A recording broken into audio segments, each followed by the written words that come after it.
नमस्कार मित्रों। प्रबोध कुमार जी पर चल रहे एकाग्र की इस 8वीं कड़ी में आप सभी का हार्दिक स्वागत है। यह एक ऐसी कड़ी होने जा रही है जो बेहद भावुक कर देने वाली कड़ी है। हम इस कड़ी में बेबी हालदार को सुनेंगे। बेबी हालदार के जीवन में प्रबोध कुमार जी का क्या योगदान है, क्या महत्व है, स्वयं बेबी से इसे जानेंगे, समझेंगे।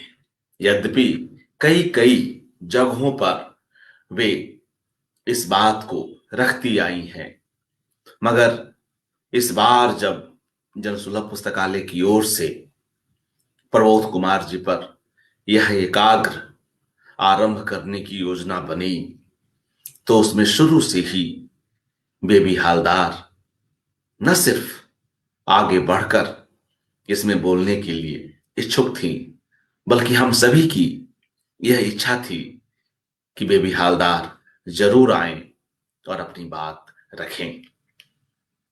लम्ही का जो विशेषांक आया प्रबोध कुमार जी पर, उसमें भी शर्मिला जालान जी ने सुदीर्घ बातचीत की बेबी हालदार जी से, और वहां भी कई बातें आई। और आज की इस कड़ी में ऐसी कई नई पुरानी बातें हम सुनेंगे बेबी हालदार से। पहले हम उन्हें मंच पर आमंत्रित करते हैं और उनका स्वागत करते हैं। बेबी जी नमस्कार, हार्दिक स्वागत। नमस्कार नमस्कार, धन्यवाद, नमस्कार। आप सभी का धन्यवाद जो सब देख रहे हैं। ये सब मेरा सौभाग्य है जो आप लोग मुझे इस लायक समझे, याद किए हैं, उनके बारे में कुछ बताने का मौका दिए हैं, तो ये मेरा सौभाग्य मैं मानूंगी। धन्यवाद, थैंक यू। जी बताइए। शुक्रिया, शुक्रिया बेबी जी। हमारे साथ प्रयाग शुक्ल जी जुड़ गए हैं। ओके जी, प्रबोध कुमार जी के अभिन्न मित्र और जी। हमारे इस एकाग्र के वक्ता भी। अच्छा। और मित्रों हमने कुछ एक कविताएं लिखी जो लम्ही के प्रबोध कुमार विशेषांक में प्रकाशित हुई। मैंने वे कविताएं अपनी ओर से प्रबोध कुमार जी के उस उच्च जीवन मूल्यों को ध्यान में रखकर लिखी जिनको लेकर वे जाने जाते हैं। उनमें कई भावबोध की कविताएं हैं। उनके नृतत्व शास्त्री की विवेचना भी है।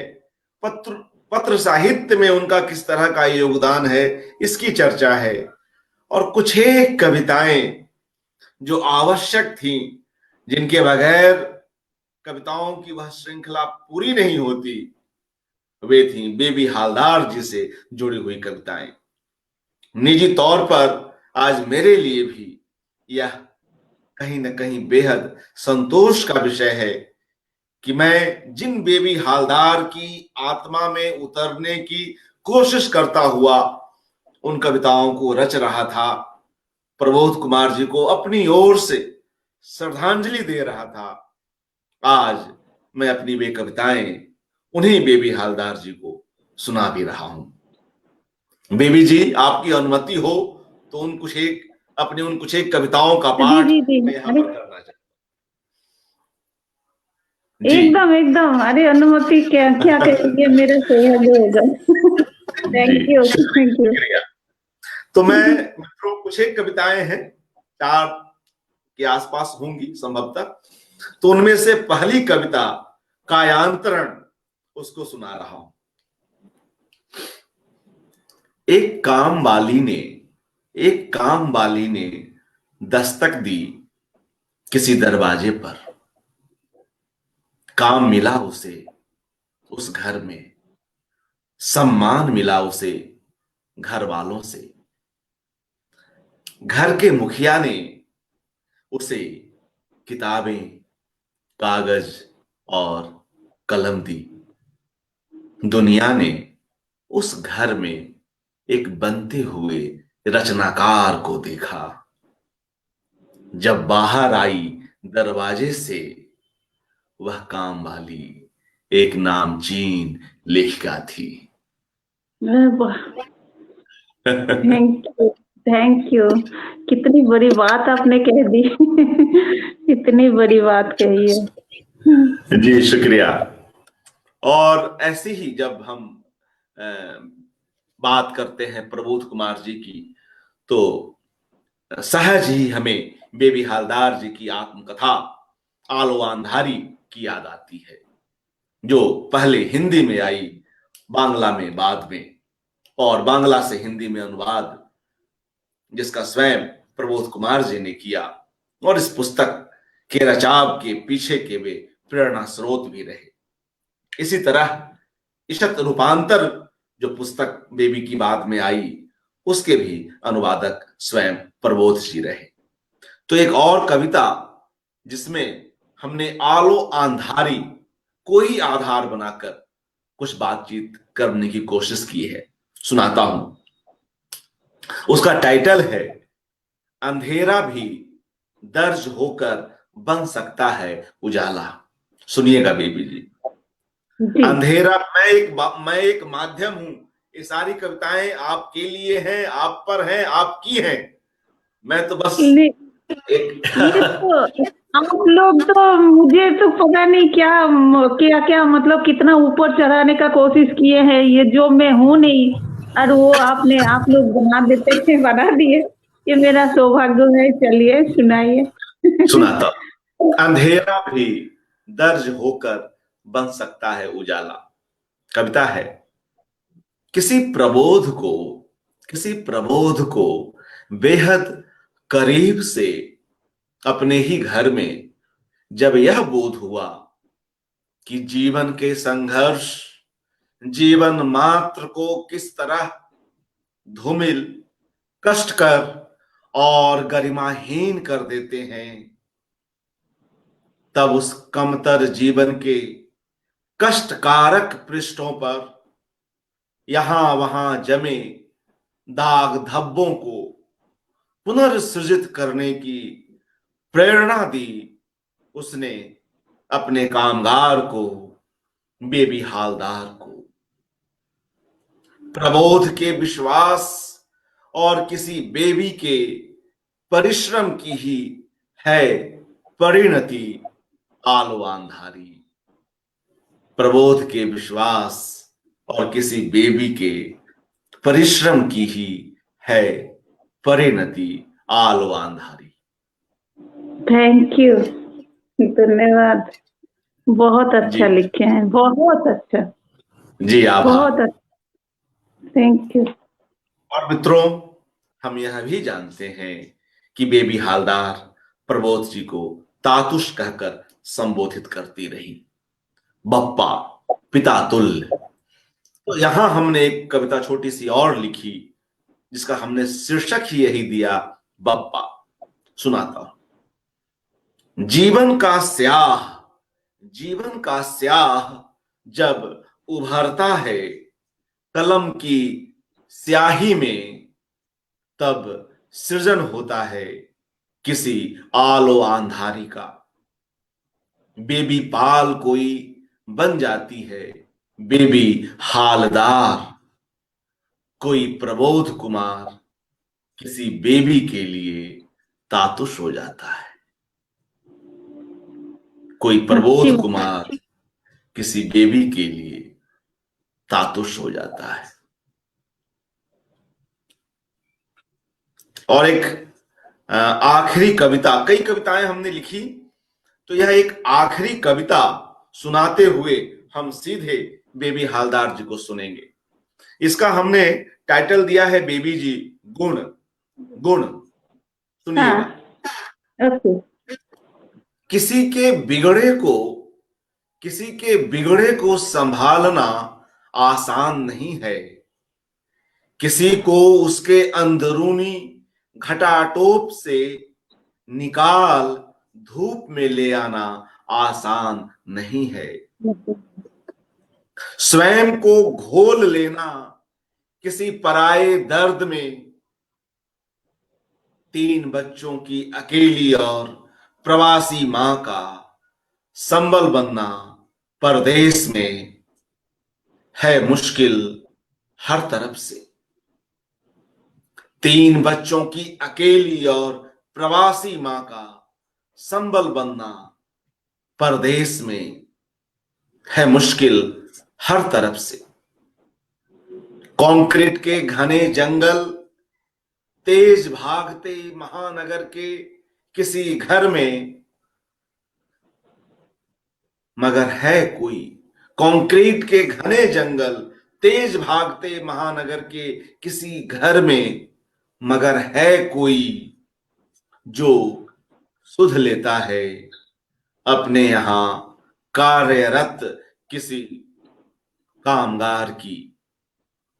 आसान नहीं है, आसान नहीं है अपनी ऊंचाई से नीचे उतरना, अपनी व्यस्तता के बीच, अपनी व्यस्तता के बीच किसी और के लिए इत्मीनान भरे सर्जनाशील समय निकालना।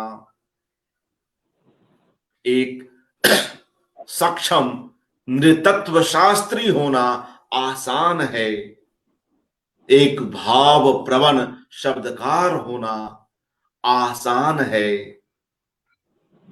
आसान नहीं है मगर सच्चे मायने में जनतांत्रिक और उच्चतर मनुष्य होना। कितनी अच्छी आसान, बात। मैं भावुक हो गया, माफ कीजिएगा। कोई आसान नहीं। नहीं है मगर सच्चे मायने में जनतांत्रिक और उच्चतर मनुष्य होना।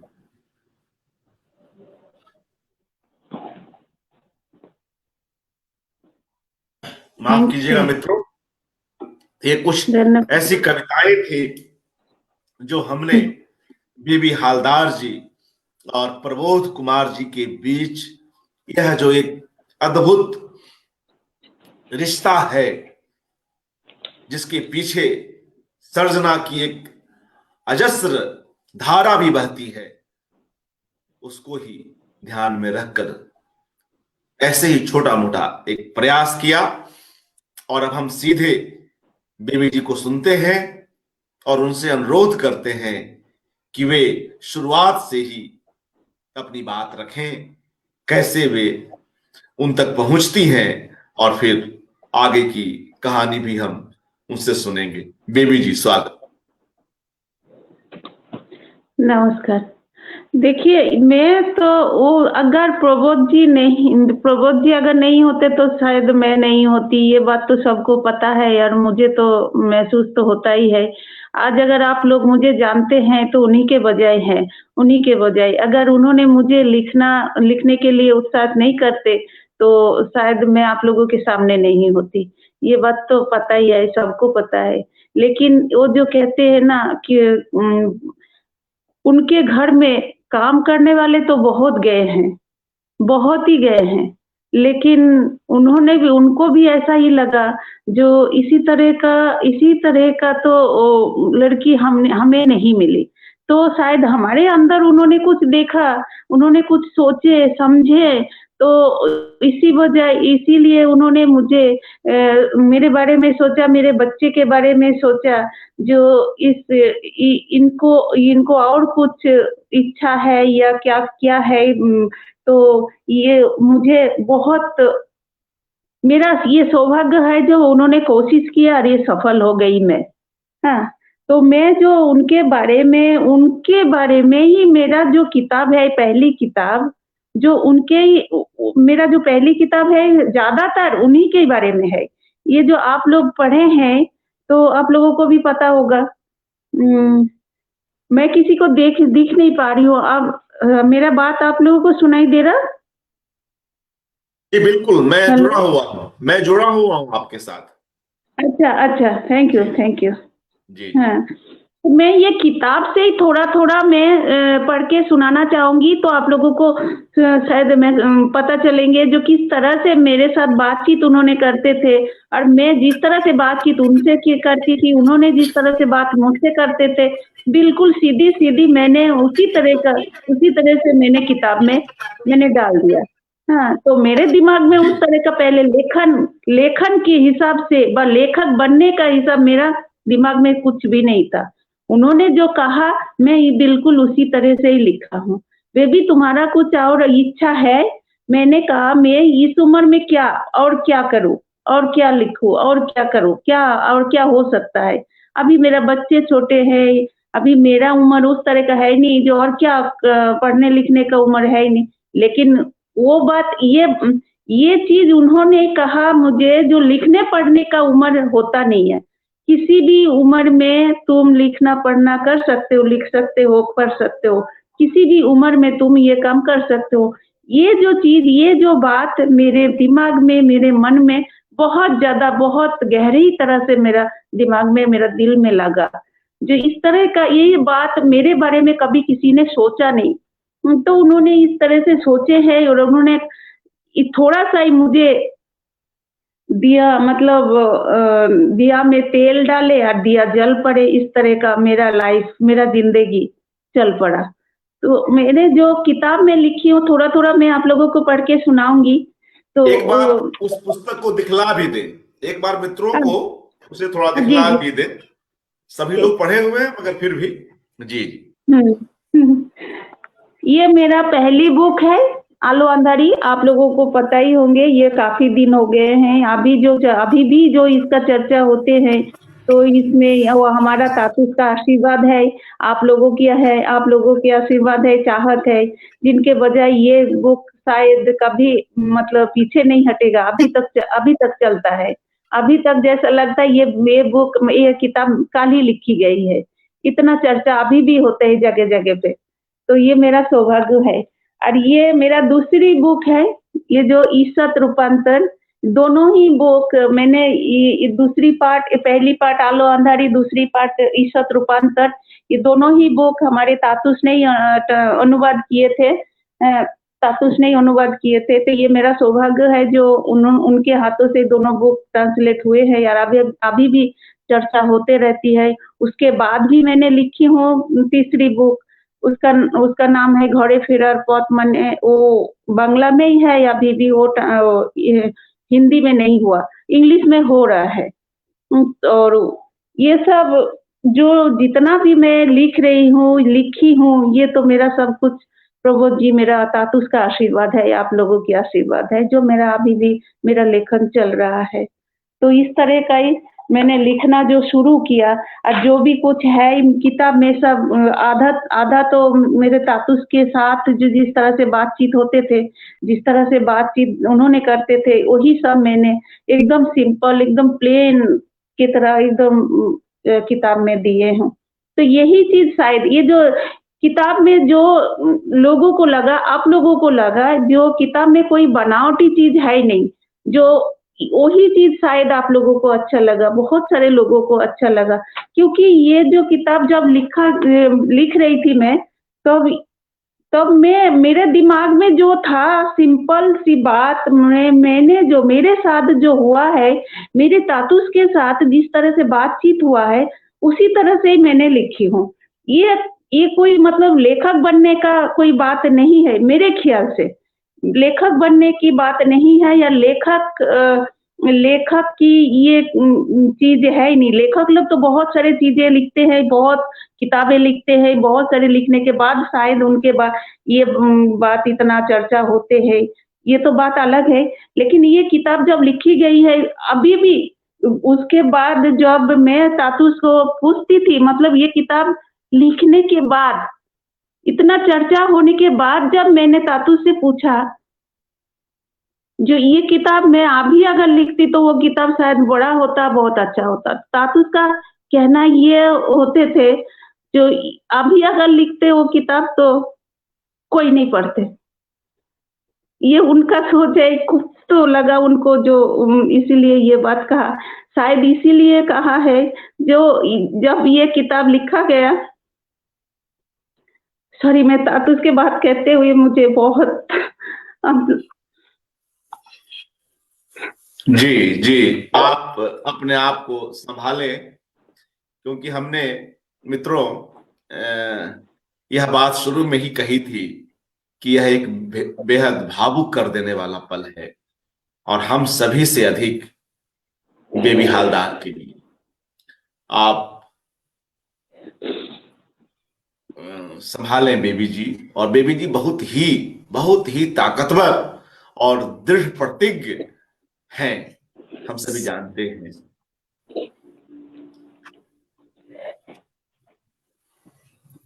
और इनकी तबीयत भी थोड़ी ठीक नहीं है, फिर भी चूंकि कल यह एकाग्र समाप्त भी होना है, तो हमारा अनुरोध था और बार बार था कि बेबी जी आप आए, तो आज आई।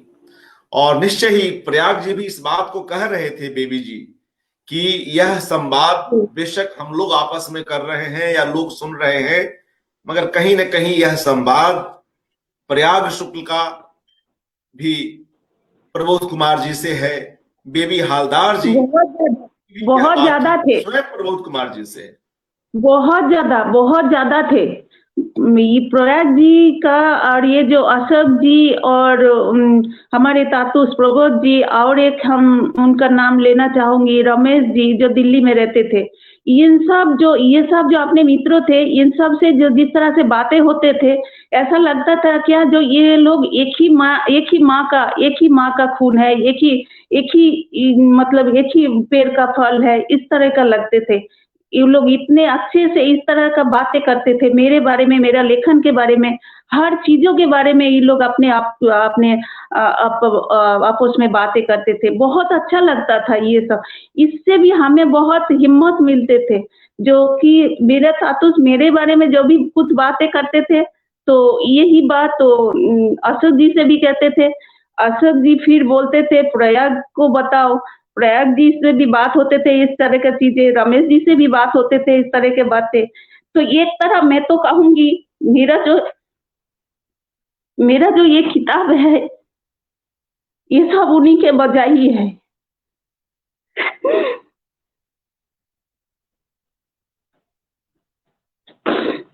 सॉरी।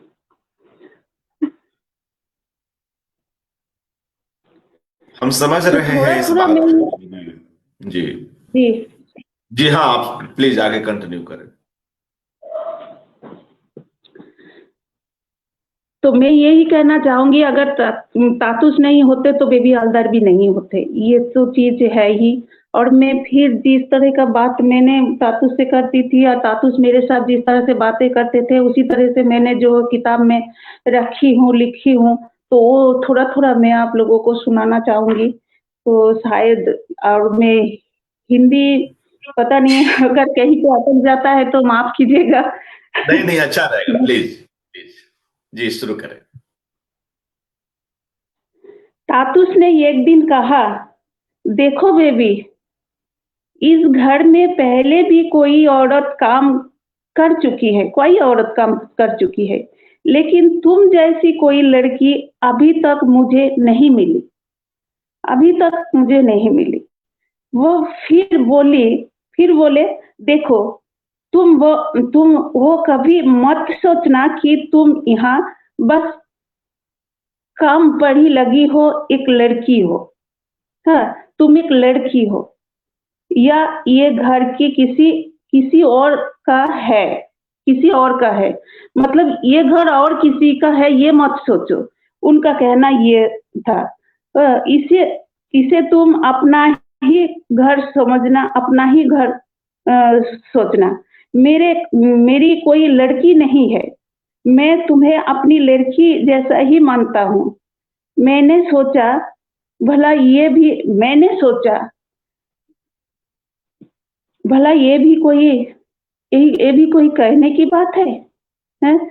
मैंने कोई लड़की नहीं, मैं तुम्हें अपनी लड़की जैसा मानती हूँ। मैंने सोचा भला ये भी कोई कहने की बात है। ये तो मैं ही जानती हूँ, मैं भी जानती हूँ कि वहाँ यहाँ आकर मैं कितनी सुखी हूँ। सभी हमेशा मेरा सही हमेशा मेरा ख्याल रखते हैं। कभी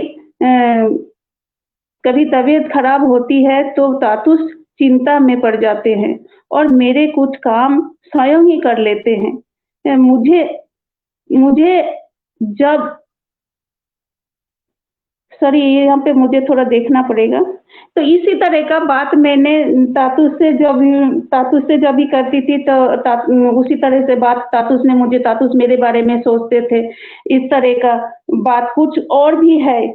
कुछ दिन बाद अपने लड़के से एक दिन पहले गई तो देखा वो बाहर हाँ, पौधे में पानी दे रहा था। मुझे नहीं लगा कि वो वहाँ ठीक है। मेरे लड़के के बारे में, मेरे बच्चे के बारे में भी सोचा उन्होंने। जहाँ पे मेरा बेटा को रखा गया था वहाँ पे भी बड़ा वाला बेटा, तो वहाँ से भी मेरे बेटे को मेरे तासुस घर पे लाया। तो इसी तरह का मेरे ख्याल भी रखते थे, मेरे बच्चे का भी ख्याल रखते थे। मैंने बीच-बीच में थोड़ा-थोड़ा कुछ सुनाऊँगी आप लोगों को। तो ये और थोड़ा बात मैं सुनाना चाहूँगी। तातुस की बातें सुन मुझे बहुत माया होती है। मैं सोचती सोचती इस तरह से तो कभी मेरे माँ-बाबा भी कभी मुझे इस तरह से समझाया नहीं और इस तरह से बात भी नहीं किया। तो लगता है पिछले जन्म में ये मेरा सचमुच मेरे जन्मदाता मेरा पिता थे। हाँ, तुम्हें मैंने लिखने पढ़ने तातुस कहते थे, हाँ, तुम्हें मैंने लिखने पढ़ने का जो काम दिया है, तुम वही करते हो या नहीं? पूछते थे बीच-बीच में तातुस। हाँ, जितना समय यहाँ के काम में लगाओगे, उतना ही समय तुम का लिखने पढ़ने भी लगाओगे। लिखने पढ़ने का काम में भी उतना ही समय लगाओगे। तुम देखोगे एक दिन एक दिन वही तुम्हारा काम आएगा और ये बात सच है। तातुस जो कहते थे वही मेरा काम आया और कुछ करने की क्या जरूरत है। तातुस ये भी बात कहते थे। इसी से काम चलाओ ना बेबी। तो मतलब जिस तरह से जैसा सिखाते थे तातुस वही शिक्षा मुझे आज काम आया। ये तो आप लोगों की भी पता है, हमें तो पता है ही। तो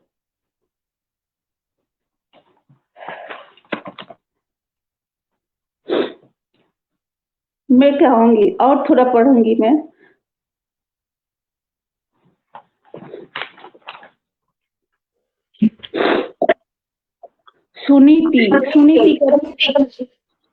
सुनीति करके एक लड़की पार्क में मिलते थे, किताब में जो है आप लोग पढ़े हैं। सुनीति के ना रहने से पार्क में अब मेरा जाने का मन नहीं होता। मैंने वहाँ जाना छोड़ दिया। जितना समय मैं वहाँ बिताती थी उतना अब मैं लिखने पढ़ने में बिताने लगी। हाँ, अब तक जितना मैं लिख चुकी थी उसे तातुस ने फोटोकॉपी करा के अपने एक बंधु के पास कोलकाता भेज दिया था। तातुस हठात एक दिन मुझसे बोले, बेबी तुम्हारी चिट्ठी आई है। मैं अबाक हो गई, उनकी ओर देखते रह गई और फिर बोली, मेरी चिट्ठी? मुझे चिट्ठी कौन भेजेगा? तो उन्होंने कहा, मुझे चिट्ठी कौन भेजेगी? उन्होंने बताया कि चिट्ठी कोलकाता से उनके एक बंधु ने भेजे हैं। मैंने कहा, सुनाइए ना, क्या लिखा है उनमें? उन्होंने तातुस ने मुझसे बैठ जाने के कहा और फिर चिट्ठी पढ़कर सुनाने लगे। प्रिय बेबी, मैं बता नहीं पढ़ सकता, तुम्हारी डायरी पढ़कर मुझे कितना अच्छा लगा।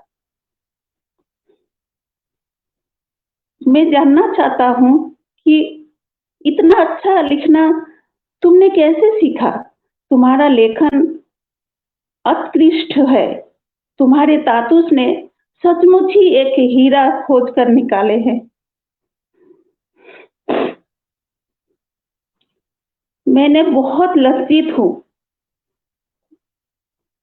मैं बहुत लज्जित हूँ कि तुम्हारे बांग्ला में नहीं तुम्हें चिट्ठी बांग्ला में लिखना चाहता, नहीं लिख नहीं पाता। मैं बांग्ला पढ़ नहीं सकता। हाँ, मैं बांग्ला पढ़ सकता हूँ लेकिन लिख नहीं सकता। मैं तुम्हारे तातुस से 1 बरस बड़ा हूँ। इस बरस में भी तुम्हें चिट्ठी लिखने के लिए बांग्ला लिपि सीखने की इच्छा होती है, पर वह अब स्वयं नहीं, हाँ, संभव नहीं। तुम कुछ किताबें पढ़ो और तातुस के पास से बांग्ला अभिधान लेकर रोज उसे पलटा करो। तुम्हारी कहानी जानने की बहुत इच्छा होती है। यहाँ मेरे जिन बंधुओं ने तुम्हारे डायरी पढ़ी है, वो सभी से चमत्कार लेखन मानते हैं। मेरे एक बंधु ने कहा है कि वह तुम्हारी रचना को किसी पत्रिका में छपाने की व्यवस्था करेंगे, लेकिन उससे पहले तुम्हारी अपनी कहानी को किसी एक मोड़ तक पहुंचाना होगा। आशा करता हूँ तुम कभी लिखना नहीं छोड़ोगे। ये बात तुम किसी भी दिन नहीं भूलना कि भगवान ने इस पृथ्वी पर तुम्हें लिखने के लिए ही भेजा है। आशीर्वाद के साथ यही समाप्त करता हूँ। अच्छा, ये तो हो गया चिट्ठी सुनकर मैं अबाक रह गई। मैंने सोचा, कहाँ लिखा है जो इन लोगों को क्या लिखा है मैंने जो इन लोगों को इतना अच्छा लगा। उसमें अच्छा लगने का क्या बात है जो सॉरी फिर मेरे लिखावट भी कितना खराब है, कितना गलत है, इसमें कितना भूल हो गई, कितना भूल लिखी हूँ मैं, ऐसा सोचते रह गई। फिर भी उन लोगों को इतना अच्छा लगते हैं, मेरी कुछ समझ में नहीं आ रहा। मैंने जिस तरह से उन लोगों को बात सुन के जो मेरे अंदर लगा, तो उसी तरह का मैंने किताब में डाल दिया। उसमें अच्छा लगने का क्या बात है, मुझे नहीं समझ आया। फिर उन्हें अच्छा लगने का क्या बात है, मेरी कुछ समझ में नहीं आता। मैंने तातुस से पूछा कि मैंने जो लिखा है वो उन्हें इतना अच्छा क्यों लगा, तो तातुस ने बोले, वो तुम नहीं समझोगे। मैंने कहा, मैं सचमुच ही कुछ नहीं समझती हूँ। भगवान ने समझने के लिए मुझे क्षमता दिया ही नहीं, लेकिन मैं समझना चाहूंगी। तातुस ने कहा, तुम्हें इन सब बातों को लेकर अभी माथा पीछी नहीं करना, तुम इसमें माथा मत घमाओ। हाँ, इस तरह का बातें कर तातुस ने कहा, यही बात। अच्छा, तुम अपना काम करते जाओ, बस लिखो और पढ़ो, इसी से सब कुछ तुम समझ जाओगे अपने आप। हाँ, फिर कहा तातुस ने। तातुस की बातों में अनसुनी ना करती तो क्या करती, जैसे मुझे घर में और कोई काम था ही नहीं। घर में अर्जुन दा, रमन दा, ये सब बातें आ जाता है। फिर घर का कामों में फिर एक जगह पे है, इस तरह के बातें है। जेठू के बातें मतलब अशोक जी के बातें भी इसमें बहुत सारे हैं। जेठू इस तरह का मेरा उत्साह बढ़ाते रहे। अकेले जेठू ही जैसा कहते हैं क्या, ये बात तो नहीं है। और भी तो कई लोग हैं दिल्ली में।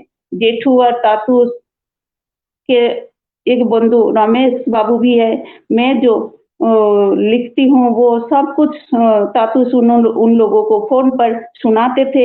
एक दिन फोन पर बात करके भी वह मुझसे बोले, देखो तुमने ये जो लिखा है वो मेरी बंधु को बहुत बहुत अच्छा लगा। एनी फ्रैंक की डायरी जैसा लगा। मैंने पूछा, ये एनी फ्रैंक कौन है? तातुस ने तब मुझसे उनसे उनके बारे में बताया और एक पत्रिका निकालकर उन उनमें से उनकी कुछ डायरी की अंश पढ़कर सुनाने लगे। सुनकर उस लड़की से मुझे बहुत माया आई। तब फिर शर्मिला दी की बात आ गई। शर्मिला दी भी मेरा वो उत्साह बढ़ाई। फिर इसी तरह का बहुत सारे बातें जो जो उस तरह का मेरा लेखन की बजाय जो मुझे मिला है, जिस लोगों को सब मैंने अपने आप इसी किताब पे डाल दिया। तो यही शायद आप लोगों को अच्छा लगा। ये मुझे नहीं लगता है जो ये कोई लेखन का मतलब मुझे नहीं लगता ये कोई लेखक लोगों का लेखन है। मैंने सिंपल सी लिख दिया और मेरे साथ जो बातचीत हुआ है, मेरे साथ जिस तरह से घटा है, मैंने उसी तरह से लिख दिया। उसके बाद जो किताब के बारे में जिन जिन लोगों ने इतना अच्छा अच्छा लिखे हैं, प्रयाग जी भी लिखे थे। तो ये सब मेरा सौभाग्य है जो इतना सारे अच्छे अच्छे बातें उन्होंने किया है, उन्होंने इतना समीक्षा किया है, इतना चर्चा किया है। तो ये सब मैं आभार हूँ आप लोगों का, कभी ऋण नहीं चुका पाऊंगी तो मेरा ये तो मैं आप लोगों को कह सकती हूँ। बाकी आप लोग जानते ही है, उनके बगैर तो मैं कुछ भी नहीं हूँ। जो तातुस अगर नहीं होते, प्रबोध जी अगर नहीं होते तो बेबी हलदर आप लोगों के सामने नहीं होते।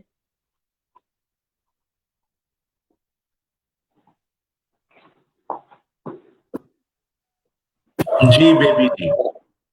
और मैं ये इतना जी जो बोल गई हूँ, इतना सा मतलब टूटी फूटी भाषा में जो बोली हूँ, अगर कहीं पे गलत हुआ तो माफी चाहती हूँ मैं। और मैं पहले से अगर कुछ देख के रखती तो और कुछ सुनाने का मुझे मौका मिलता। तो नहीं अगर नहीं, कुछ आप आपने बहुत अच्छा सुनाया। और भी देख कुछ ऐसी बातें, कुछ और ऐसी भेंट मुलाकातें, कुछ और ऐसे उनके सिखाए हुए गुर जो आपको अभी भी काम आते हैं, जो पुस्तक में नहीं है, लेकिन जो आपको वो ऐसे ही ओरली या किसी की संगति में हम ऐसी बहुत सारी चीजें जानते हैं, उसके अनुभव के कुछ निचोड़, तो जब भी हाँ कभी आप नीचे अकेले में होती हैं, परेशान होती हैं, तो आपको भी चीजें राह दिखाती हूँ। ऐसी कोई बात? देखिए, नहीं, हम तो एक साधारण सी लड़की थी और है भी मैं, लेकिन प्रेम क्या चीज है वो मैंने तातुस से सीखी हूँ। और सिर्फ इंसान से ही नहीं, इंसान से तो प्रेम करना सिखाया ही है उन्होंने। एक पेड़ पौधे से भी, एक जीव जंतु से भी कैसे प्रेम किया जाता है उन्होंने वो भी सिखाया। मतलब एक हम लोग नॉर्मल जो दिखाई देता है वो चीज नहीं है।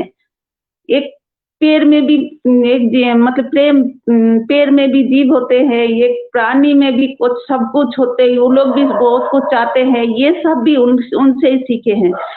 और सिर्फ मैं नहीं, मेरे बच्चे भी उन्होंने उनसे बहुत कुछ सीखे हैं, जो शायद उनका भी, मेरे बच्चों का भी सौभाग्य है जो मतलब मेरा बेटी तो अभी भी कहते हैं जो अपना अपना दादू से जो कुछ भी नहीं मिला मुझे, उनसे मुझे सब कुछ मिला था। मेरा बच्चे तो उनके गोदी में ही बड़ा हुआ है, उनके ही शिक्षा में बड़े हुए हैं। ये तो मैं कहूंगी ये मेरा सौभाग्य है। और क्या कहूँ, उन्हीं का राह से मुझे चलना है। उन्होंने जो कुछ भी रास्ता मुझे दिखाया है उसी रास्ते से ही मुझे चलना है। सच्चाई से ही देखना है, सच्चाई से ही लड़ना है, सच्चाई से ही मुझे चलना है। और लेखन जो मुझे रास्ता दिखा के गए हैं, यही तुम्हारा काम आएगा और यही तुम्हारा अंत तक साथ देगा। यही तो उनका शिक्षा है, यही उनका सब कुछ। और वो मेरे लिए गुरु भी है, माता पिता भी है। वो एक कभी कभी उन्होंने मेरे साथ दोस्त की तरह भी बातचीत करते थे। तो ये सब चीजें उनसे सीखी हूँ, जो कि एक इंसान के अंदर किस तरह से क्या क्या होते हैं गुण, उनसे ही हम सीखे हैं ये चीजें। जी जी। और जब जिन बच्चों की आप बात कर रही हैं, वे भी अब बड़े हो गए हैं और अपने अपने क्षेत्रों में जी। काम कर रहे हैं। हाँ। आज या जब भी कभी मौका मिलता है इन दिनों, जब आप बैठती हैं अपने उन बच्चों के बीच, तो किस तरह की चीजें साझा की जाती हैं आप लोगों के बीच, प्रबोध कुमार हाँ, जी से जुड़ी हुई? देखिए, हमारे तातुस के कोई चीज हमारे पास है, कोई मतलब मैं छोटी छोटी बातें जो मैं आप लोगों को कहूंगी, जिस तरह का मतलब जैसे मेरे बच्चे जब छोटे थे, तब हमारे बेटा ड्राइंग करके उनके बर्थडे पे कुछ आँक के वो गिफ्ट करते थे।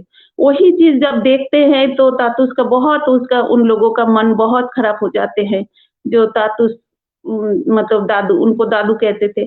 और मेरा बेटी अभी तक कहते हैं जो अगर मैं कभी लाइफ में घर बनाऊंगी तो मैं वही दादू जैसा ही, जिस घर में हम गए हैं वैसा ही मैं घर बनाना चाहूंगी। तो इस तरह का बातें उन लोगों का दिमाग में अभी भी है, और उन्होंने ही मतलब इस तरह का शिक्षा दिए है। तो ये शायद मेरे बस की होता नहीं है, उनके हाथ में थे, तो शायद इसलिए हुआ है। जी बिल्कुल जी।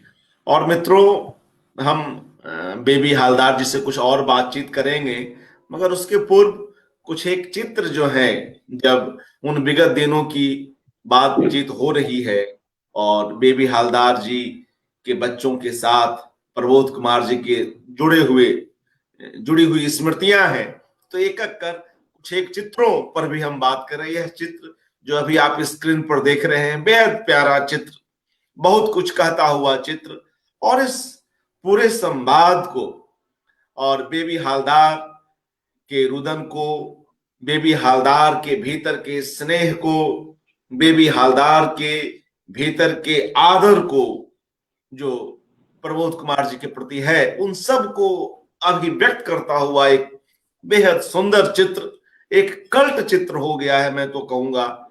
तो इसके बारे में कुछ कहें बेबी जी। तो जो भी देखिए, वो चित्र ये बहुत महत्वपूर्ण है मेरे लिए भी जो आप कहना चाहेंगे, जो कहना चाहते हैं, हर चीजों में एक तो मेरे मन में वो चित्र है, हर चीजों का चित्र है, सिर्फ वो चित्र नहीं है। जिस तरह से मेरे बच्चे के साथ उन्होंने बातचीत करते थे, जिस तरह से मतलब शिक्षा देते थे, उस तरह का मतलब वैसा, उसी तरह का मतलब चित्र तो मेरा मन में है ही। अगर देखिए, कोई भी इंसान अगर कुछ सिखाते हैं तो अगर सच्चाई मन से आप अगर देखेंगे, वो चित्र अपने आप आपका दिमाग में, आपका दिल में बैठ जाता है। ये तो चीज है ही। और ये चीज मेरे बच्चे में भी है। ये चीज जो दादू दादू जो कहते थे, वो दादू का प्यार, दादू का सब कुछ उन्होंने देखा है। तो ये चित्र किस तरह से आए हैं या कैसे आए हैं, घर में तो बहुत सारे मीडिया वाला वहाँ आते रहते थे, और वो जब जब जैसा आते थे उसी तरह का चित्र भेजते थे, लेते थे और हमें भेज देते थे। ये चित्र मुझे, मेरे लिए बहुत इम्पोर्टेंट है यार। आप लोगों को भी जो अच्छा लगा, ये बहुत अच्छी बात है, ये मेरे लिए किस भी अच्छी बात है। किस याद है या किस अवसर पर है, किस वर्ष का है, कुछ याद है कि यह? नहीं, ये तो मेरे बच्चे तब, हाँ, 6-7 क्लास में पढ़ते थे। हाँ, आज से करीब 10-12 साल पहले की बात है। हाँ, कोई चीज, कोई मैगजीन में कोई चीजों के बारे में हमारे तातूस हमारे बच्चों को समझाते हुए वो चित्र लिया गया था। तो ये चीज, ये इसी तरह का, ये सिर्फ चित्र लेने के बजाय ही नहीं, इसी तरह का हमारे तातूस हमारे बच्चों को, हमें हर चीजों का, हर छोटी छोटी चीजों के बारे में हमें समझाते थे। तो ये जो चीज सिर्फ उस तरह का चीजें नहीं, हर चीजों का चित्र हमारे दिमाग में, हमारे दिल में उनके बारे में बैठा हुआ है, या सिर्फ मेरे नहीं, मेरे बच्चों का दिल में भी।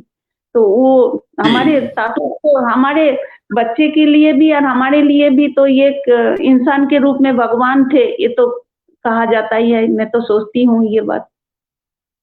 हाँ। जी। और यह भी आपने कितनी सुंदर बात कही कि ये तो कुछ एक चित्र है, मगर, और जाहिर सी बात है कि बहुत सारे चित्र शायद न हो, मगर जो ये दिमाग में और हृदय में हजारों चित्र हैं, हजारों वे चित्र तो है जो, जगमगा ही बिल्कुल। रहे हैं। वे आपके व्यक्तित्व को जगमगा रहे हैं कहीं ना बिल्कुल, कहीं। और जब कभी व्यक्ति उदास होता है, अकेला होता है, तो वे सब याद है। चीजें वे घटनाएं, वे प्रसंग कैसे सब ताकत बनकर हमारे साथ खड़े खड़े हो हो जाते जाते हैं। हैं। एकदम। अब हम इस चित्र की सिर्फ ओर बढ़ते हैं, इस चित्र को देखें बेबी जी, इसके बारे में कुछ बतलाएं। बिल्कुल, यही चित्र का बात है, यही है जो कितना मतलब मुझे भी इतना अच्छा लगता था जब मेरे तातुस ने मुझे बच्चे के साथ इस तरह का व्यवहार करते थे, इस तरह का मतलब समझाते थे। और मतलब और एक चीज हम बताना चाहूंगी, हमारे तातुस जब एक काम करते थे, जब भी कोई काम करते थे, पहले वो काम खत्म करते थे, उसके बाद दूसरा काम या दूसरा बात सुनते थे।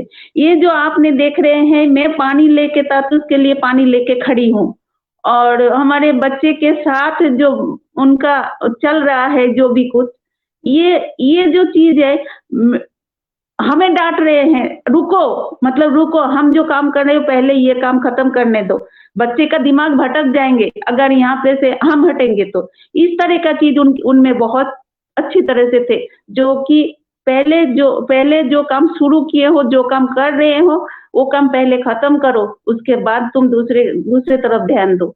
यही चीज इसी वजह मेरा थोड़ा वहां पे हंसी आ गई, जो मैं ही गलत हूँ जो बीच में आके ही बोल रही हूँ पानी पी लीजिए। वाह वाह मैं क्या जानते बात। हुए भी मैं जी जानते हुए भी इसीलिए शायद मेरा कोई दिमाग में आ गया, जो मेरा मुस्कुराहट आ गया। मेरा ही गलती से। नहीं नहीं, बहुत ही प्यारा चित्र है, निश्चय ही जो भी देखेगा इस चित्र को देखकर प्रसन्न हो उठेगा। और कुछ एक चित्र जी बेबी जी। हाँ, ये चित्र वही जो ये कोई बाहर से, मतलब इंडिया के बाहर से कोई आए थे, तब हमारे अरतातुस के मतलब चित्र लेना चाह रहे थे, तो इसी तरह के उन्होंने लिया है। मैं तो अपना काम कर रही हूँ, अरतातुस अपना काम कर रहे हैं। कुछ चाय भी पी रहे हैं और कुछ किताबें भी देख रहे हैं, इस तरह का। तो ये सिर्फ फोटो लेने के लिए ही नहीं, ऐसे ही काम भी हमारे घर पे होता था। हाँ, हमारे घर पे ऐसा भी काम होता था, जो तातुस के साथ हम खड़े हैं, तातुस के साथ हम बैठे हैं, ये सिर्फ फोटो लेने के बजाय ही नहीं, ये सचमुच हमारे घर पे चलता था। वो कभी हमें मानते नहीं थे कि ये हम उनके घर में काम करने के लिए आए हैं या काम करने वाली है, इस तरह का उनका दिमाग में कभी नहीं आया। हमें हमेशा कहते थे, जो ये तुम कभी मत सोचना जो तुम इस घर का काम करने के लिए ही आए हो, तुम मेरा बेटी नहीं है, तुम हमारे बेटी जैसे ही हो, या नहीं तुम हमारे बेटी ही हो, मेरा 3 बेटे हैं, इस तरह का बातें हमसे करते थे।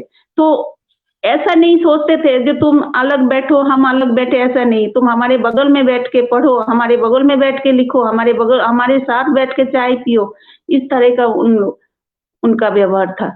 तो हमें कभी महसूस नहीं हुआ जो हम और किसी का घर पे हूं मैं। तो क्या कहूँ, दुख की बात है, अंत तक उनके साथ नहीं रहते, तो अब ये तो बात की बात है, दूसरी बात है। हाँ। जी जी, आगे बढ़ते हैं, कुछ और चित्रों को देखते हैं।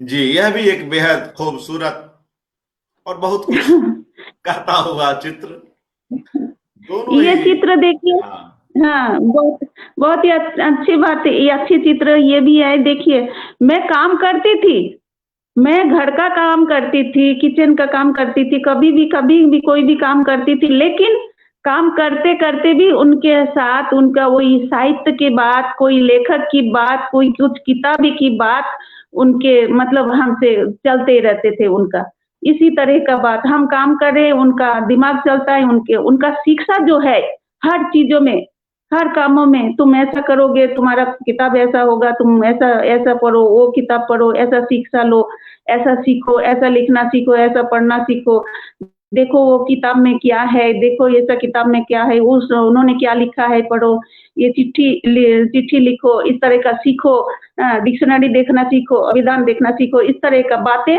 हमारे साथ हर टाइम होता था। काम करती थी तो भी और बैठे रहती थी तो भी साहित्य की बात उन्होंने हमसे इसी तरह से करते थे, और बहुत मुस्कुरा के, बहुत हंसते हुए, बहुत खुश होके बताते थे। जी, कभी कभी आप पर गुस्सा भी करते थे, और करते थे तो किन बातों पर करते थे?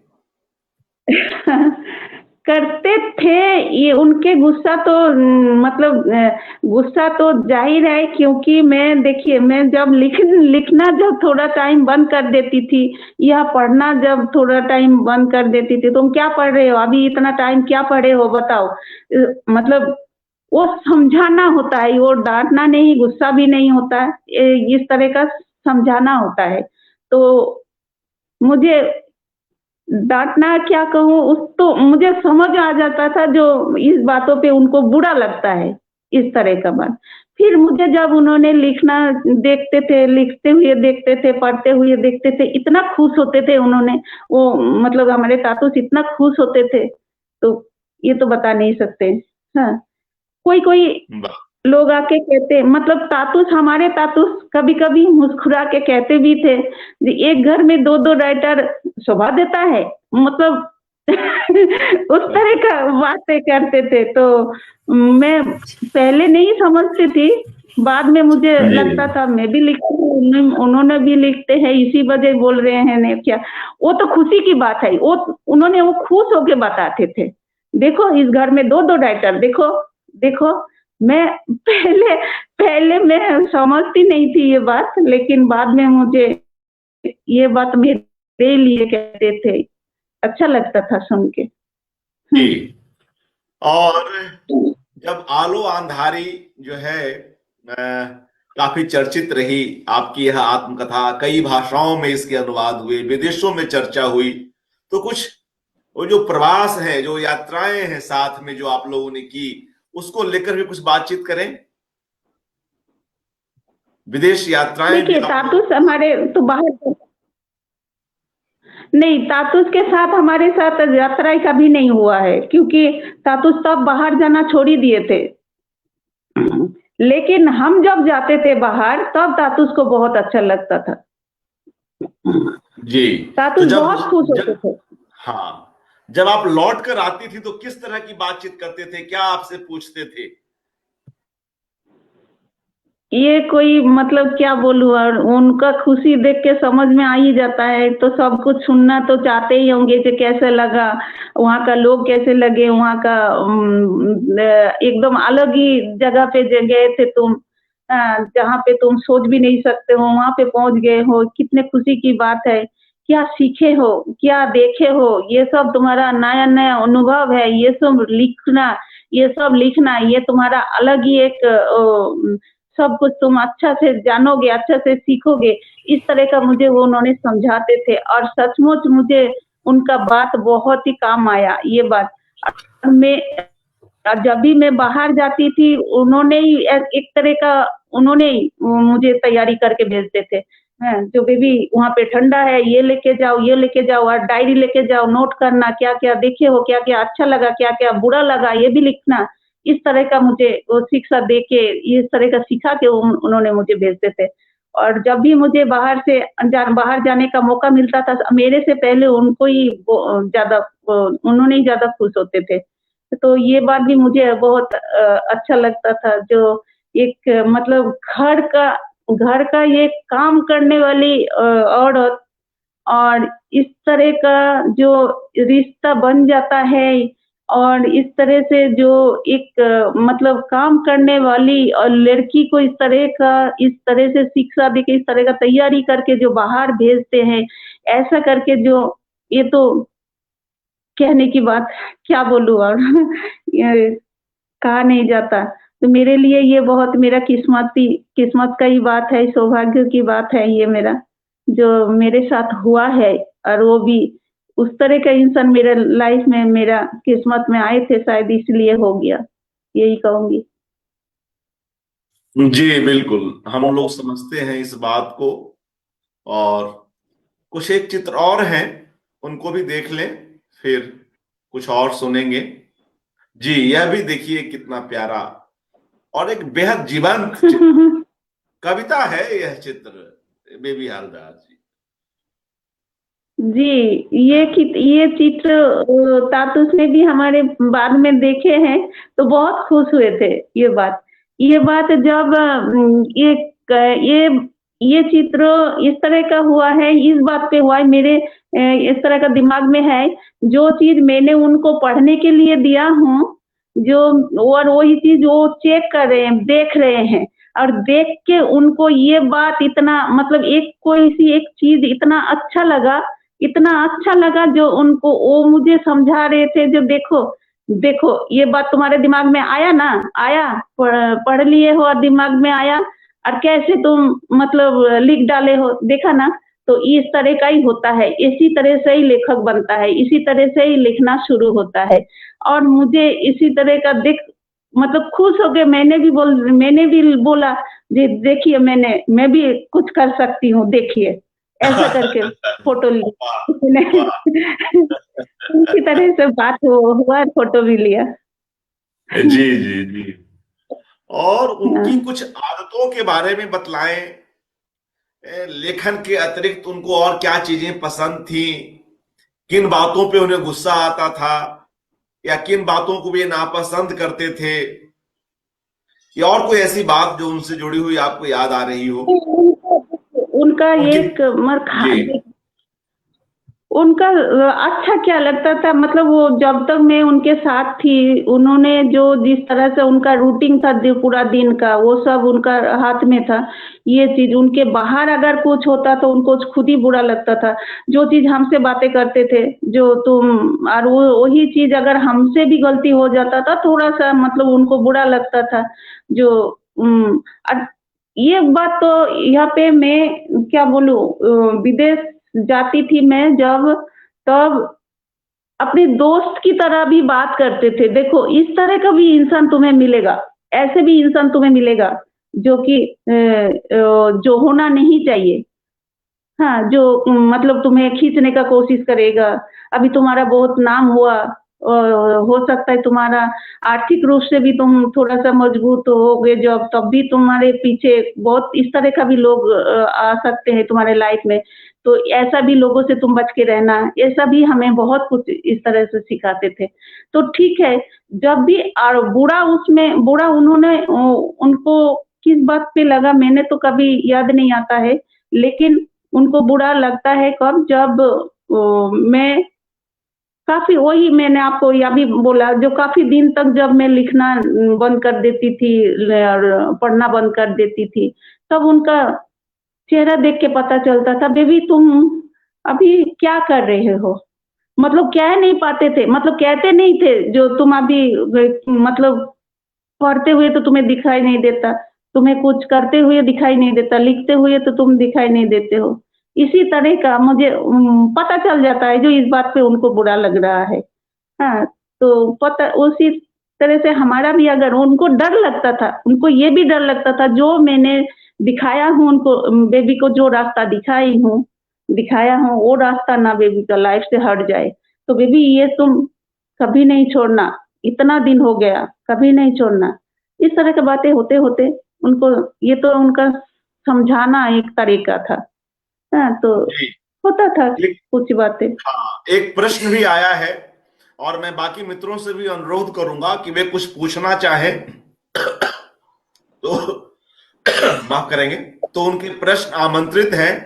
हमारे मित्र ब्रजेश मणि जी एक सवाल पूछ रहे हैं कि आप दोनों के पसंदीदा लेखक कौन कौन हैं, आपके भी आप दोनों प्रमोद जी को भी, अगर आप कुछ बताना चाहें। देखिए मैंने देखी हूँ। पहले तो मेरा तस्लीमा की किताब मैंने पढ़ के मेरा लाइफ शुरू हुआ था। हाँ, लेकिन जब मैंने मौका मिला मुझे मेरे तातुस ने ही पढ़ना सिखाया, जो तुम आशापूर्णा को पढ़ो, आशापूर्णा देवी का किताब पढ़ो, महाश्वेता देवी का किताब पढ़ो, फिर तुम शरत चंद्र चट्टोपाध्याय का किताब पढ़ो। इस तरह का पुराने-पुराने लोगों का जब किताब पढ़ने लगे तब मुझे बहुत अच्छा लगने लगा। तब मुझे बहुत मतलब उनमें से वो क्या होता है जो चीज़ें मैं जो लिखती हूँ, बिल्कुल उसी तरह का मुझे महसूस होता है जो पुराने-पुराने जो लेखक लोग हैं, उनमें भी मेरा बहुत अच्छापन जो लगता है वही चीज़। और तातुस को भी हमारे तातुस को भी वही उन उन लोगों का ही ज़्यादा मतलब इस तरह का आशापूर्णा देवी का किताब, शरत चंद्र चट्टोपाध्याय का किताब जैसे चाट जाते थे तातुस, इतना अच्छे से पढ़ते थे, एक एक कहानी 10 बार पढ़ते थे, इतना अच्छा लगता था हमारे तातुस। इतना मतलब उन लोगों का इतना, बाकी तो अच्छा कहानी तो जो भी लगता था पढ़ते ही थे बहुत अच्छा, और जो भी कुछ पढ़ते थे अच्छा लगते तो हमसे बहुत चर्चा करते थे, कितना अच्छा लिखे है देखो, कितना अच्छे बात लिखे है देखो। तो मुझे लगता है मुझे भी उन लोगों का ही कहानी बहुत, महाश्वेता देवी का किताब भी बहुत अच्छा लगता है मुझे।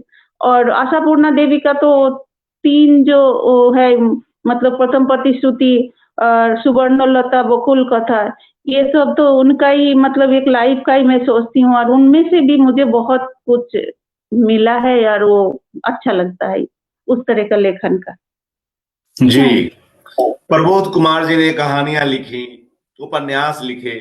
एक ही उपन्यास जी है, कहानियां प्रकाशित हैं सी 100, जिनमें कुछ कहानियां हैं और कई कहानियां अभी अप्रकाशित भी हैं। आपने उनकी कौन कौन सी रचनाएं पढ़ी हैं और आपको क्या पसंद आती हैं उनके लेखन नहीं, में, किस मुझे तरह की रचना? पुरानी कहानी पढ़ने को मौका नहीं मिला, उनका पुराना कहानी पढ़ने को मौका नहीं मिला, लेकिन बाद में जो उपन्यास एक लिखे थे, जो दुनिया, कछुआ खरगोश, हाँ, निरीहों की दुनिया, निरीहों निरीहों की की दुनिया। दुनिया, हाँ, जी तो जी। वो किताब हमने भी पढ़े, हमारे बच्चों को भी बहुत अच्छा लगा, तो वो किताब वही पढ़े हैं हम। तो उनका लेखन भी बहुत अच्छा था, कि मुझे तो पहले भी पता था, जिनका लोग जिस तरह से उनका मतलब शिक्षा हमें मिला है, तो जाहिर है उनका लेखन बहुत अच्छा ही है।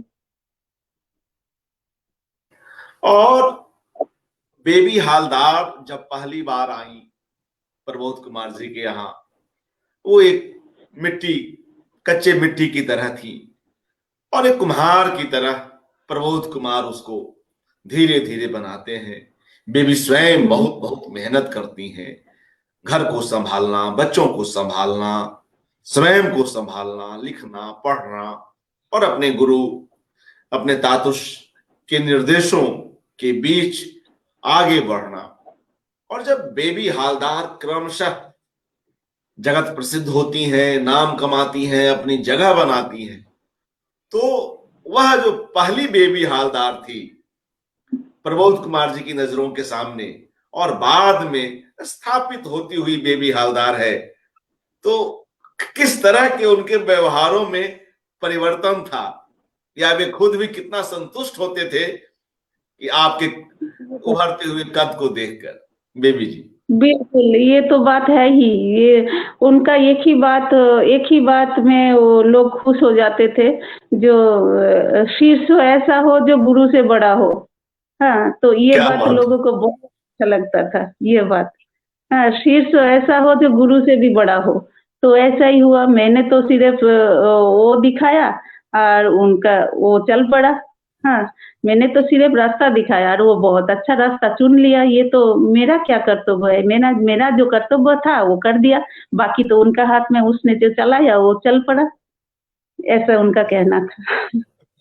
चलिए, बहुत अच्छी बातचीत रही, और पता नहीं चला कि 1 घंटा कैसे बीत गया, मगर जिस सही। तरह से और जिस तन्मयता के साथ और जिस भावावेश में आपने अपनी बातें रखी, बहुत अच्छा लगा।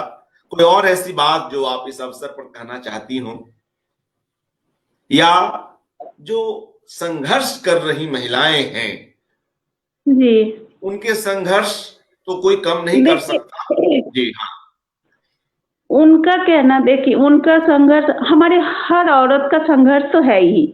हाँ, सिर्फ मैं तो औरत का नहीं कहूंगी, मैं हर इंसान का संघर्ष तो कहूंगी, हर इंसान का संघर्ष तो है ही। मतलब जब तक जिएंगे इंसान तब तक तो संघर्ष करके ही जीना पड़ेगा। लेकिन हमारे तातुस जैसा इंसान, हर हमारे मतलब दुनिया में हमारे तातुस जैसा इंसान तो हर कोने कोने में होना चाहिए, ये तो मैं कहूंगी। हाँ, जो भी कोई रास्ता भटक जाते हैं, रास्ते में हमारा तातुस जैसा रास्ता वो इंसान मिले उनको, मैं यही कहूंगी। जी बिल्कुल, ऐसा ही हम्म, होना चाहिए।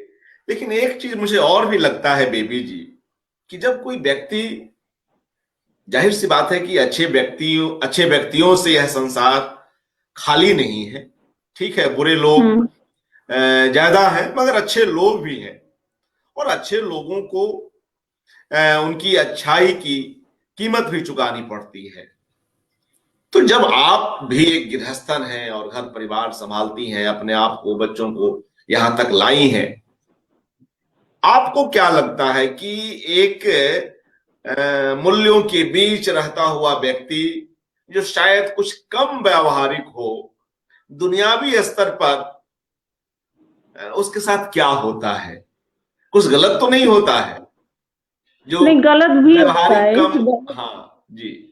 गलत भी होता है, इंसान इंसान के साथ गलत, हम इंसान है, इंसान ही इंसान के साथ गलत करते हैं, ये तो बात दिखाई देते है आप लोगों को भी, हमें भी, सबको दिखाई देते हैं। लेकिन वो गलत और वो जो लड़ना, जिस तरह का मतलब जिंदगी से, अपनी जिंदगी से लड़ना, ये चीज हमें हमें जिस तरह से हम सीखे हैं, तो उसी तरह का हमें लड़ के ही जीना पड़ेगा। ये तो यही इतना ही मैं कहूंगी, और क्या करो। दुनिया में हर चीजों से अच्छाई भी होता है, बुराई भी होता है, और अच्छा बुरा लेकर ही हमारा समाज वैसा ही चलता है। और ऐसा बात नहीं है जो, अगर हमें अच्छा ही, हम अच्छा ही अच्छा ढूंढेंगे, अच्छा ही अच्छा होगा, यही तो चाहते हैं हम, सब कुछ अच्छा हो। लेकिन अच्छाई का भी हमें कैसे पहचान आएगा अगर बुरा भी नहीं होगा तो? ये भी बात तो हम सोचते हैं। बड़ी हाँ, बात, तो ये, बड़ी बात हाँ, कि तो यही अच्छाई, चीज। हाँ, हाँ, अच्छाई की बिल्कुल। चमक अंधेरों के बीच ही मिलेगा दिखती हमें, दिखती है, दिखती है। चमकेगा, बिल्कुल। हाँ। और बहुत अच्छा रहा और आपसे यह बातचीत करके। और आपने आज जब प्रबोध जी हमारे बीच नहीं है, तब हम सभी उनको याद करते हैं, उनके लिखे हुए को पढ़ते हैं, उनकी कहानियों को पढ़ते हैं, उपन्यास को पढ़ते हैं, अन्य विधाओं में भी उन्होंने लिखे हैं, अनुवाद किए हैं, उनको पढ़ते हैं। हाँ, एक बात तो रही गई, जो ईशत रूपांतर किताब जो आपकी है, उसका अनुवाद उन्होंने किया, तो उसमें से भी जी एक आध अंश पढ़ लेती तो अच्छा होता। फिर हम लोग जी। कार्यक्रम को विराम देंगे। इसमें से हमें ढूंढना पड़ेगा, तब जाके मुझे पढ़ूं, क्या पढ़ूं। मुझे ये समीक्षा जो दिए हैं लोगों ने, बहुत अच्छे अच्छे समीक्षा किए हैं, तो यही समीक्षा हम थोड़ा थोड़ा पढ़ देते हैं। समीक्षा टुकड़ा टुकड़ा जो दिए हैं। जी, स्वागत। हाँ, पढ़ के जो लिखे हैं लोग, विष्णु प्रभाकर जी ने लिखे हैं, देखिए। आलो अंधारी बहुत ही मार्मिक तथा आज के समाज का जीवंत चित्रण करने वाली किताब है। कौन विश्वास करेगा कि ये पुस्तक एक 7वीं कक्षा तक पढ़ी महिला ने लिखी है, लेकिन ये तो उसके जीवन की कहानी है। इसके लिए शिक्षा की नहीं, अनुभूति की आवश्यकता होती है, और वह अनुभूति इसके पास प्रचुर मात्रा में है। तो इस तरह के बात छोटी छोटी, मतलब थोड़ा थोड़ा लेके दिया है हमारे प्रकाशक ने। हाँ, मैत्री पुष्पा जी ने लिखा है, बेबी हालदार की ये आत्मकथा लाखों करोड़ों स्त्री की कहानी बन गई है, क्योंकि इसमें उन शोषित, वंचित और सताई गई औरतों का दर्द प्रतिबिंबित होता है, जो देश काल का अतिक्रमण करके साहित्य का नया संदेश बनाता है। अच्छा, और फिर इस तरह का बहुत सारे लोगों ने लिखा है।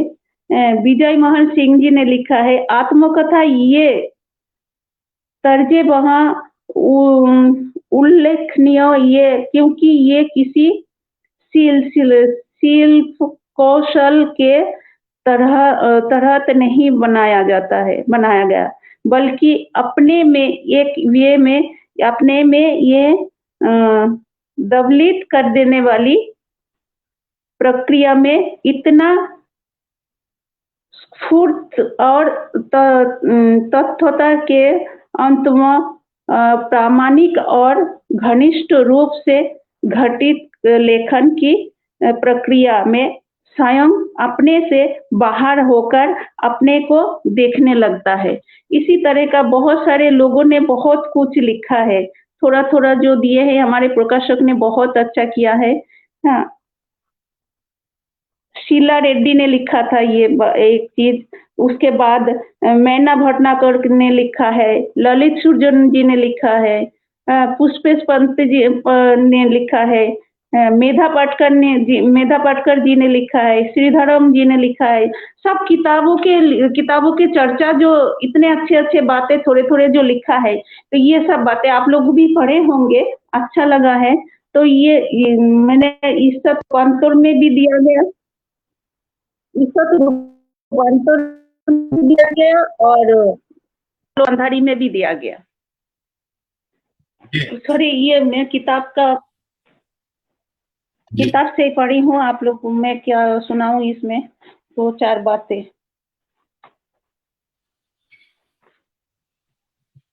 जी,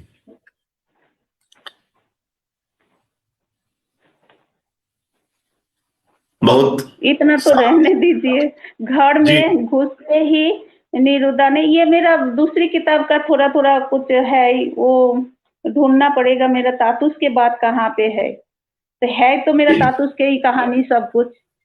जी हाँ। जी आश्चर्य नहीं तो क्या, यहाँ इतने साल बिताए, कितने से ही जान पहचान हुए, लेकिन वैसा अभी कोई भी नहीं दिखा। जबकि ये जबकि ये बसंत नहीं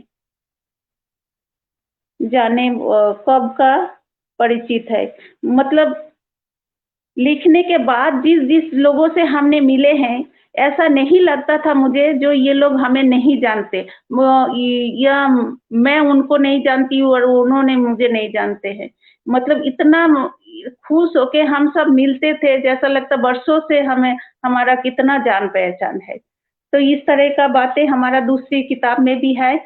तो दूसरी किताब एक मेरा ये पहली वाली अंश अंश कहेंगे या अलग से एक उपन्यास कहेंगे, ये आप सोच के आप पढ़ के आप बताएंगे, ये बात जी है। जी हाँ, बहुत ही अच्छी बातचीत रही बेबी हालदार जी। हाँ, और मैंने जो कुछ एक कविताएं लिखी थी जो शुरुआत में सुनाई, एक कविता हमने बचा रखी थी कि अगर शुरुआत भी इस संवाद का कविता से हुआ हो तो क्यों नहीं अंत भी कविता से ही हो। बेबी हालदार और प्रबोध कुमार जी को केंद्र में रखकर भी यह कविता है। मैं सोचता हूं कि इसको सुनाते हुए हम लोग आज के इस संवाद को विराम देंगे। बेबी जी, इसका टाइटल है मूल्य। पढ़ता हूं। अच्छा। मूल्य, सुनिएगा। धूप का क्या है महत्व, पूछ सको तो पूछो, अंधेरे में पड़े उस बीज से, जिसकी कोख से नहीं फूट पाई जीवन की कोपल। अरे वाह। धूप का क्या है महत्व, पूछ सको तो पूछो, अंधेरे में पड़े उस बीज से, जिसकी कोख से नहीं फूट पाई जीवन की कोपल। पानी, पानी का क्या है महत्व, पूछ सको तो पूछो, उन खाड़ी देशों के अमीरों से, जिनके कुओं में पानी नहीं तेल है, और जहां ज्यादा है पैसा और प्यास दोनों ही, और जहां अरे ज्यादा वाह। है पैसा और प्यास दोनों ही।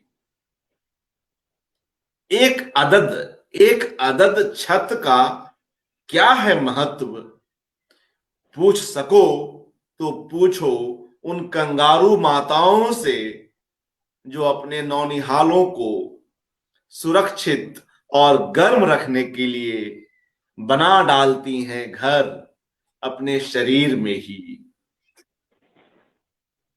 अपनी जड़ों से, अपनी जड़ों से, सुनिएगा बेबी जी, सुनिएगा। जी जी जी। हाँ, अपनी जड़ों से जुड़े रहने का क्या है महत्व, पूछ सको तो पूछो उन गिरमिटिया मजदूरों से जो बड़े जतन से बचाते चले आ रहे हैं अपनी साझी विरासत। कभी विपरीत रही परिस्थितियों में, कभी अनजान रही जमीन पर। छोटी ही सही, छोटी ही सही, मगर छोटी ही सही जगह घेरने का, छोटी ही सही जगह घेरने का क्या है महत्व, पूछ सको तो पूछो उस अप्रकाशित खबर से, उस अप्रकाशित खबर से जो पहुंचने की उम्मीद में लोगों तक भली भांति और सचित्र तैयार हुई और विज्ञापन की कीमत पर भेंट चढ़ गई सदा के लिए। अरे खबर नहीं छपी, प्रबोध कुमार का क्या है महत्व, पूछ सको हाँ। तो पूछो किसी बेबी हालदार से। अरे बाप प्रबोध रे। कुमार का क्या है महत्व, पूछ सको तो पूछो किसी बेबी हालदार से। हमने आज वही काम किया है बेबी जी, थैंक यू। और बड़ा अच्छा लगा धन्यवाद, आपने आपसे बहुत बात। ऊंचाई में चढ़ा दिए आप मुझे। हाँ, ऊंचाई में चढ़ा दिए। नहीं नहीं, मेरा अभी ऐसा ही लगता है, मेरा तातुस चले गए तो मेरा जिंदगी अधूरा हो गया, ऐसा लगता है मुझे। ऐसा ही महसूस होता है, बीच बीच में ऐसा ही लगता है कि और कुछ साल उनके साथ रह पाती या पूरा जिंदगी उनके साथ रह पाती। मेरा पूरा मतलब जिंदगी पूरा अफसोस की तरह रह गया मेरा, और कुछ नहीं कहूंगी। जी जी, हाँ, अभी भी जो जितने सारे लोग आप लोगों को आप मुझे जानते हैं, सब उन्हीं के वजह। तो थैंक यू, धन्यवाद। आप लोग मुझे इस लायक समझे बातचीत उनको याद करने का। हाँ, और उनका बात रखने का। पूरी तरह से अच्छी तरह से तो बता नहीं पाए, लेकिन जितना भी बताई वो शायद आप लोगों को समझ में आ गया। थैंक बहुत यू। अच्छा रहा, शुक्रिया बेबी हलदार जी। और मित्रों, थैंक यू। कड़ी यहीं पर समाप्त होती है।